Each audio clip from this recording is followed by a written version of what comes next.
Chapter 5 from the book FLAMINGO, book of English literature, and we are doing the prose part of it.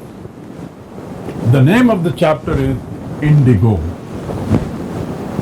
You have named one of the airlines in India as INDIGO Airlines. What is that INDIGO?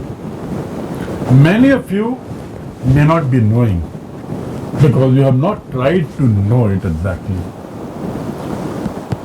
Right before we start this chapter, my advice to you is keep your eyes and ears wide open. Receive everything that comes your way, and that's how your general knowledge grows. So here, INDIGO is the name of the title of the chapter. It's a prose part, and it is an extract from a book, a world famous book. दुनिया की बहुत प्रसिद्ध किताबों में से एक किताब, उससे एक्सर्प्ट्स हैं, EXCERPT, और एक्सट्रैक्ट हैं, EXTRACT. एक टुकड़ा निकाला गया है और उसको आपके अध्याय के लिए रख दिया गया है. This extract is kept as a part of your course with some specific objective.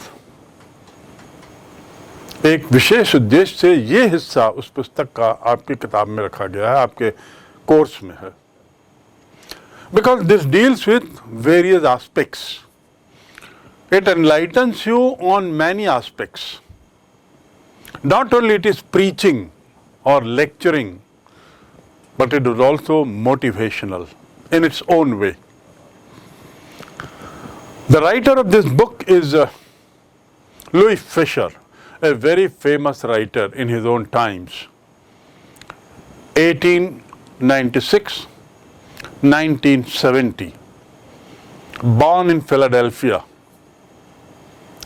He was a volunteer in British Army, and volunteer means स्वयं सेवक, जो खुद अपने को किसी काम के लिए बिना पैसे की अपेक्षा किए अपने को किसी काम में लगा देते हैं, उसे वॉलंटियर कहते हैं, स्वयं सेवक. So he was a स्वयं सेवक in the British Army between 1918 and 1922.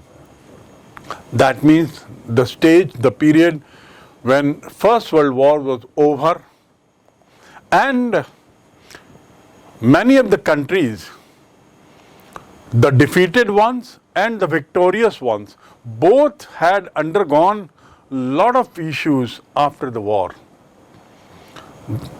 चाहे वो विजयी सेना ही क्यों ना हो, इंग्लैंड की ही सेना क्यों ना हो, they had suffered heavily in the war. लड़ाई में हजारों परिवार बर्बाद होते हैं, हजारों मकान, सड़कें, और न जाने क्या क्या दिक्कतें होती हैं, आप कल्पना कर सकते हैं. और I am talking about the First World War. Now the First World War gets over, and after that Britain decides to use its army for the purpose of making New Britain. With that aim in mind, many people joined as volunteer, and Louis Fisher was also one of them. Though Philadelphia is in America, but he joined British Army. Fisher had made a career as a journalist. He was a famous journalist and wrote for the most famous daily of its time, even today, the New York Times. Most famous newspaper. Similarly, the Saturday Review, and for European and Asian publications in large number. Means he was one of the topmost journalists of its times, Louis Fisher. So you should remember him not only as the writer of the book that we are going to study extract from, but as a famous journalist. बहुत प्रसिद्ध पत्रकार के रूप में भी हम इसे जाने. He was also a member of faculty at Princeton University in USA. वहाँ वो प्रोफेसर थे, पढ़ाते थे, और साथ ही साथ पत्रकारिता भी करते थे और बुक राइटर तो थे ही. His most famous book is the life of the Mahatma Gandhi.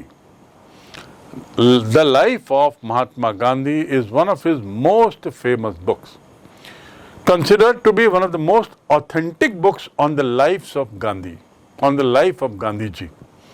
Gandhi ji के जीवन पे हजारों किताबें लिखी गई हैं, लेकिन कुछ किताबें ऐसी हैं जो बिल्कुल तथ्य और सच्चाई पूर्वक किसी के जीवन का वर्णन करती हैं, गांधी जी के जीवन पर प्रकाश डालती हैं. उन पुस्तकों में से एक, चुनी हुई पुस्तकों में एक है the life of Mahatma Gandhi by Louis Fischer. The book has been reviewed as one of the best books ever written on Gandhi. One of the best books ever written, कभी लिखी गई, गांधी पर लिखी गई किताबों में सर्वश्रेष्ठ किताबों में गिनी जाती है. और टाइम्स एजुकेशनल सप्लीमेंट, यानी न्यूयॉर्क टाइम्स का जो सप्लीमेंट आता है जिसमें बुक रिव्यू आता है, उसमें लिखा गया है that this is one of the best books on Gandhi. So from that extract, from that book we have an extract, and that extract is about the period of 1916-1917 की घटना को लेकर ये चैप्टर शुरू होता है. गांधी से जुड़ी हुई 1916-17 की घटना को लेकर the chapter starts. Once we read, then you will understand why the title Indigo. Indigo मतलब होता है नील. नील आप जानते हैं जो नील की खेती होती है, जिसमें कपड़ों को सफ़ेदी के लिए नील डाला जाता है, वो नील की खेती होती है जो बिहार में बहुत होती थी. तो नील की खेती से संबंधित कुछ घटनाक्रम का इस चैप्टर में वर्णन है. This story is about the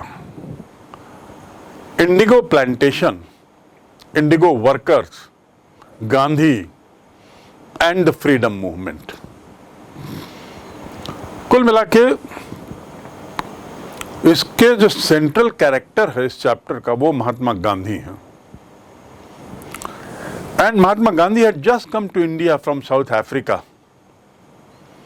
but when he came to India he had made his name already. He had already become very well known in South Africa, क्योंकि साउथ अफ्रीका की कुछ घटनाओं ने उन्हें बहुत विचलित कर दिया था. जिसमें एक घटना थी उनको ट्रेन से उतार दिया जाना रात में, क्योंकि वो एक ब्लैक थे और वाइट लोगों की बोगी में बैठ गए थे. तो टीटी ने और बोगी में बैठे हुए लोगों ने उनको रात में उतार दिया, कड़कड़ाती ठंड में, अकेले स्टेशन में. उसके बाद गांधी वो नहीं रहे जो पहले थे, एक सामान्य lawyer. And then he decided to protest against this kind of behavior by the whites in South Africa. And he successfully protested, earned name and fame for himself. प्रसिद्धि मिली उनको, लोगों का विश्वास जीता उन्होंने. And after having a successful stint in South Africa, he comes to India somewhere around 1915-16. बस उसी समय की एक घटना है जब वो भारत आते हैं. और उसके बाद क्या होता है, that is there in this chapter.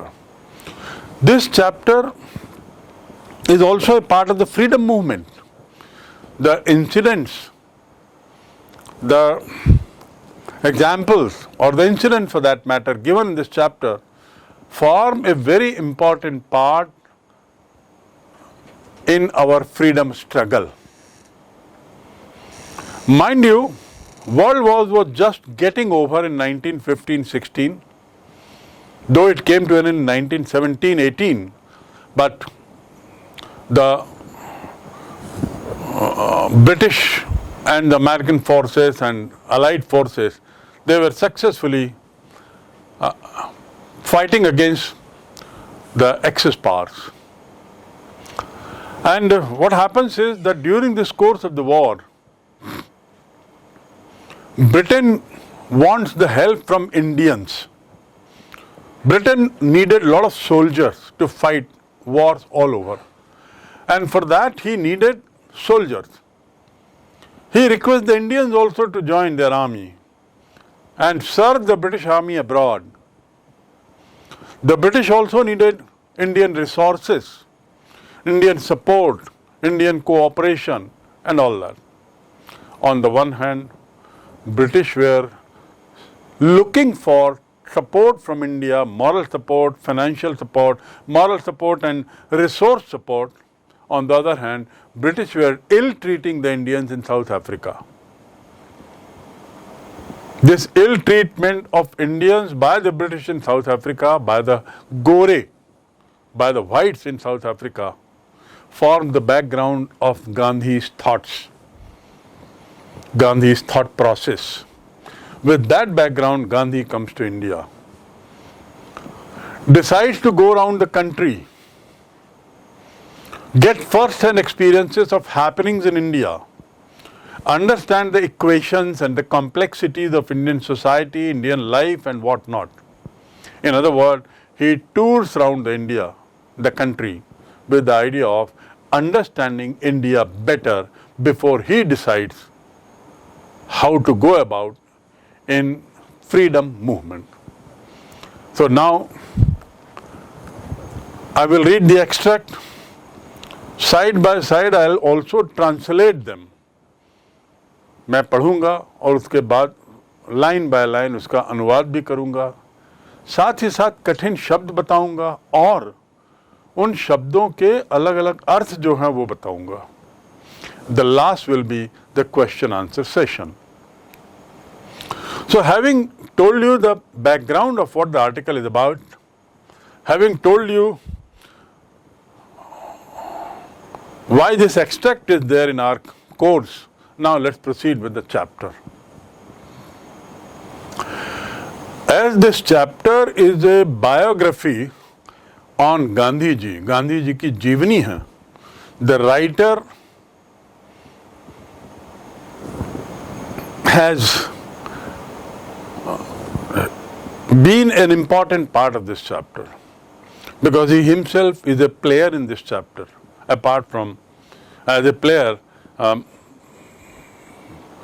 identifying the developments taking place in India, understanding Gandhiji and his philosophy better and what not. So the author writes, when I first visited Gandhi in 1942 in Sevagram in central India, he said, I will tell you how it happened that I decided to urge the departure of British. It was in 1947. It was in 1917. जब मैं पहली बार गांधी जी से 1942 में उनके आश्रम में मिला, और वो आश्रम कहाँ था? सेवाग्राम में. आप देखिए सेवाग्राम कहाँ है, जहाँ पर गांधी जी बहुत लंबे समय तक रहे, अपने प्रयोग किए उन्होंने. एक माय एक्सपेरिमेंट्स विद ट्रूथ उनकी बहुत प्रसिद्ध किताब है. अपने जीवन पे उन्होंने प्रयोग किए. वो सेवाग्राम ही जगह थी, वर्धा के पास. तो राइटर का कहना है कि जब मैं 1942 में गांधी से पहली बार मिला सेंट्रल इंडिया की एक जगह सेवाग्राम में, तो उन्होंने कहा मैं तुम्हें बताऊंगा ये सब कैसे हुआ कि मैंने अंग्रेजों के भारत छोड़ने के लिए अर्ज किया, अनुरोध किया लोगों से. गांधी जी का नारा था अंग्रेजों भारत छोड़ो, और 1942 में ही भारत छोड़ो आंदोलन होता है. 1942 क्विट इंडिया मूवमेंट, आप सब पढ़े होंगे इतिहास में, भारत छोड़ो आंदोलन. तो लुई फिशर ने पूछा कि आपका अचानक ये हृदय परिवर्तन कैसा कि आप अंग्रेजों के भारत छोड़ने का लोगों से एक तरीके से अनुरोध कर रहे हो. अर्ज करना, टू अर्ज माने अनुरोध करना. I urge you to please stand up in his honour मैं तुमसे अनुरोध करता हूं कि उनके सम्मान में खड़े तो हो जाओ। सो गांधी रिप्लाइज, मैं तुम्हें बताऊंगा कि मैंने क्यों निर्णय लिया कि मैं भारतीयों से अनुरोध करूं कि अंग्रेजों को वो यहां से खदेड़ें, अंग्रेजों को यहां से निकालें। डिपार्चर ऑफ द ब्रिटिश, एक तो होता है अराइवल टाइम और डिपार्चर टाइम, आवक समय और जावक समय, और एक होता है डिपार्चर मैंने विदाई। अंग्रेजों की विदाई का अनुरोध मैंने क्यों किया, इसको मैं बताऊंगा।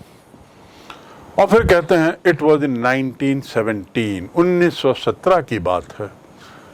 ये बात बताई कब जा रही है? 1942 में। किसके द्वारा? गांधी के द्वारा। किसको? फिशर को। क्या कि 1917 में मैंने क्यों सोच लिया था कि अंग्रेजों की विदाई के लिए अनुरोध किया जाए।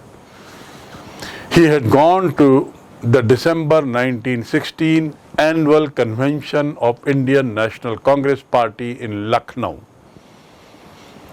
अब लुई फिशर बताते हैं गांधी जी के अनुभवों के आधार पर, गांधी जी से सुनने के बाद, that Gandhi ji had gone to Lucknow in 1916, that means during the First World War। उस दौरान जब अंग्रेज भारत की मदद मांग रहे थे, गांधी लखनऊ जाते हैं। And what does he do? He attends the annual Congress session. Congress जो उस समय राष्ट्रीय आंदोलन का नेतृत्व कर रही थी, वो कांग्रेस पार्टी का हर वर्ष एक सम्मेलन होता था।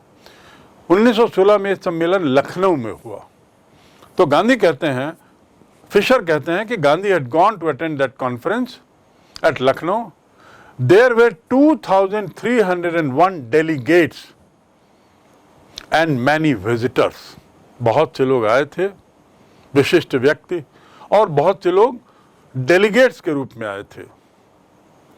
During the proceeding, Gandhi recounted। Proceedings मतलब घटनाक्रम। गांधी रिकाउंटेड, टू रिकाउंट मतलब फिर से याद करना।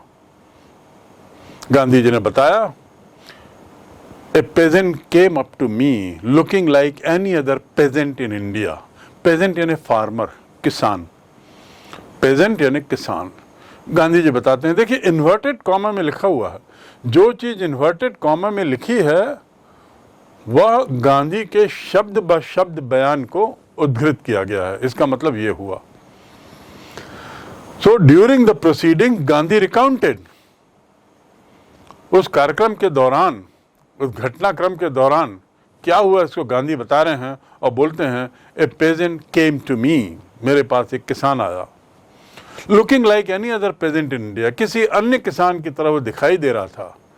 पुअर एंड इमैशिएटेड, कमजोर, दुबला, गरीब और दुबला पतला। इमैशिएटेड मतलब शरीर से बहुत कमजोर। भूखा, पेट पीठ दोनों हैं एक, चल रहा लकुटिया take.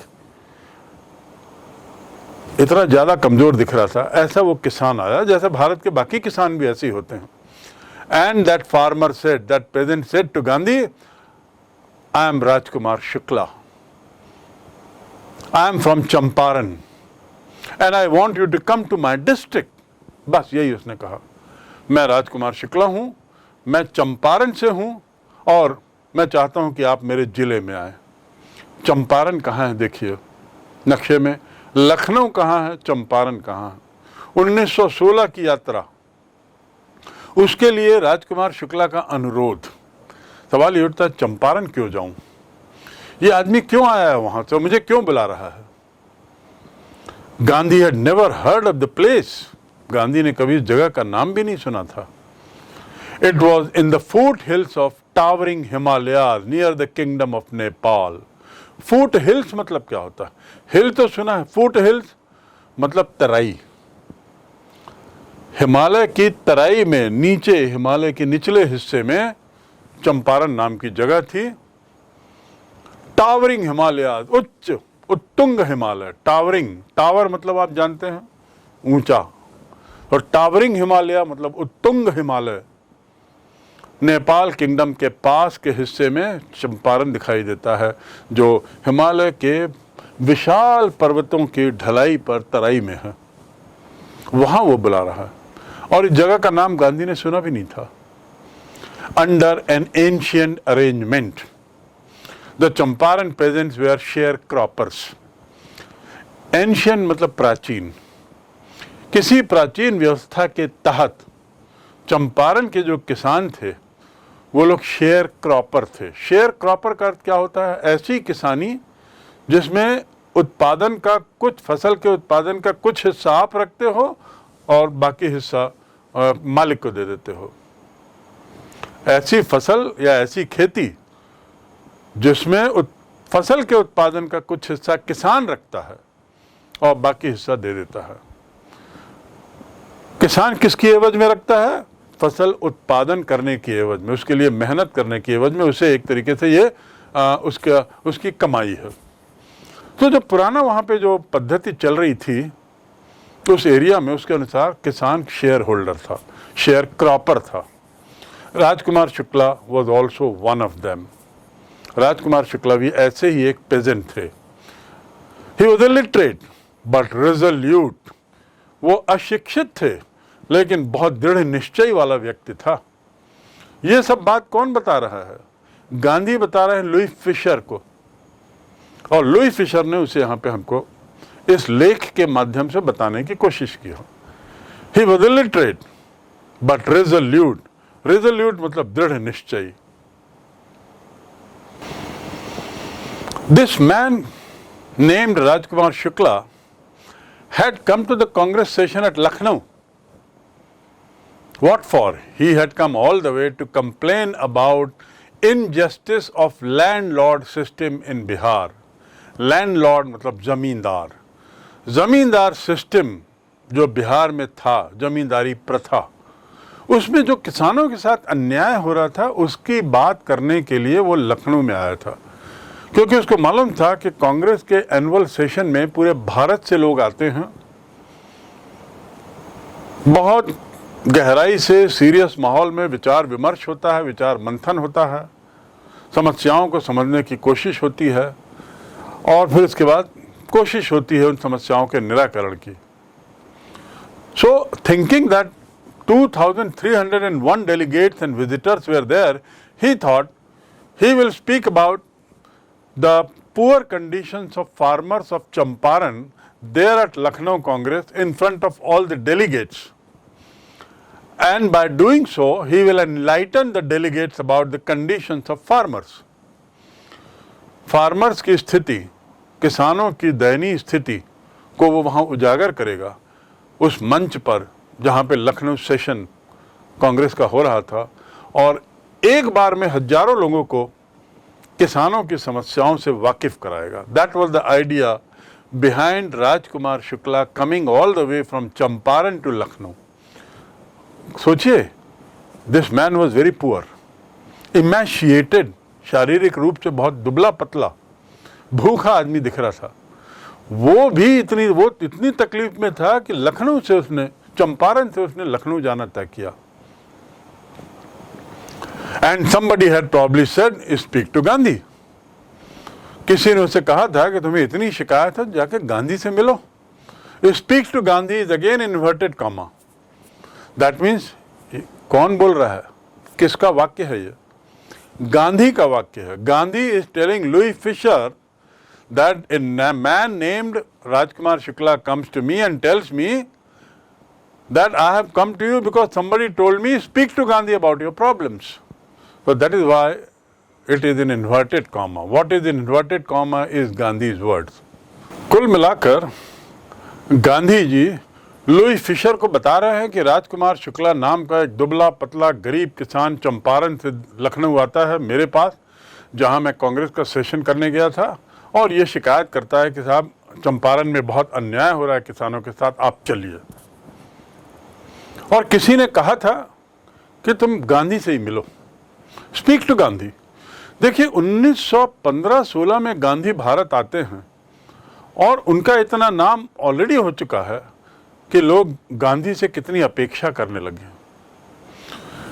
He had just come to India and he had started touring the country with the idea of understanding the country and its people, and people had already known him so well that Rajkumar Shukla was directed to go and meet him only and speak his problems out there to him.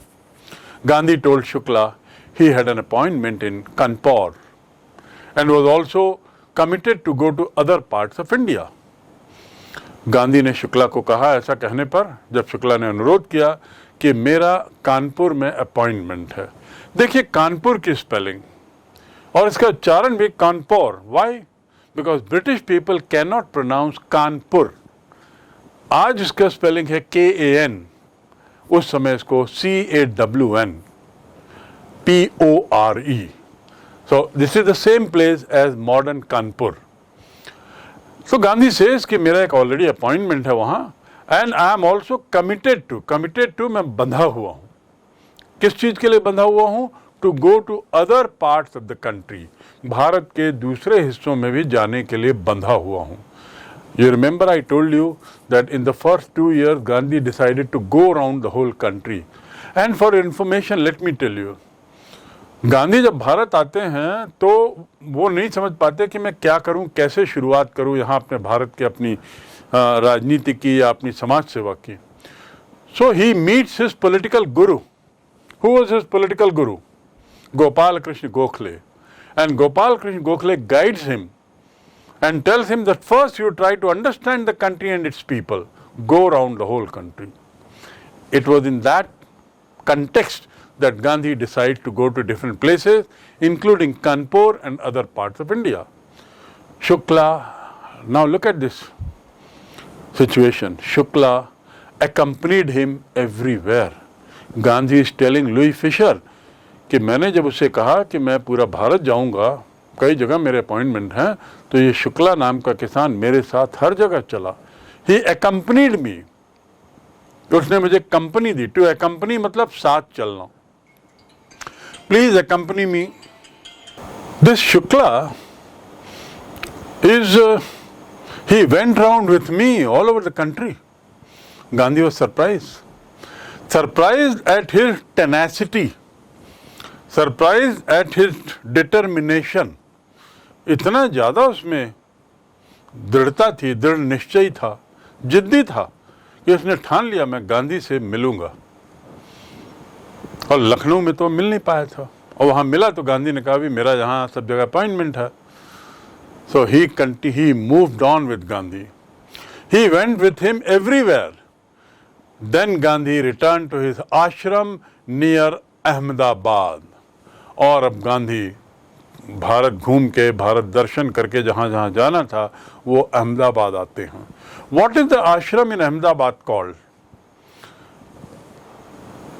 Ashram near Wardha is called Sevagram, as I told you in the beginning, in Maharashtra. Ashram near Ahmedabad in Gujarat is called Sabarmati Ashram. तो वो साबरमती आश्रम में आते हैं अहमदाबाद में। शुक्ला उनके पीछे पीछे जाता है। Shukla followed him to the ashram. For weeks he never left Gandhi side. और कई सप्ताह तक उसने गांधी को नहीं छोड़ा। He never left Gandhi's side. Gandhi के साथ लगातार लगा रहा वो। कई सप्ताह गुजर गए, गांधी के साथ चिपका रहा एक तरीके से, सतत रूप से उनके पीछे चलता रहा।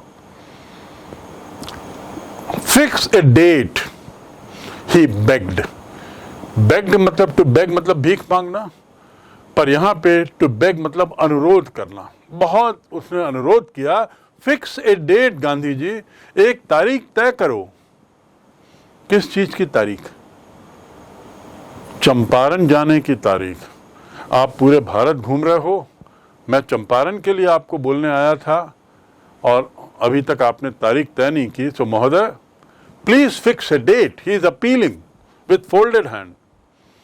Impressed by the sharecropper's tenacity and story, Gandhi said, sharecropper Rajkumar Shukla का जो दृढ़ निश्चय था और उससे जो कहानी सुनी उन्होंने किसानों की हालत की, गांधी ने कहा I have to be in Calcutta on such and such date.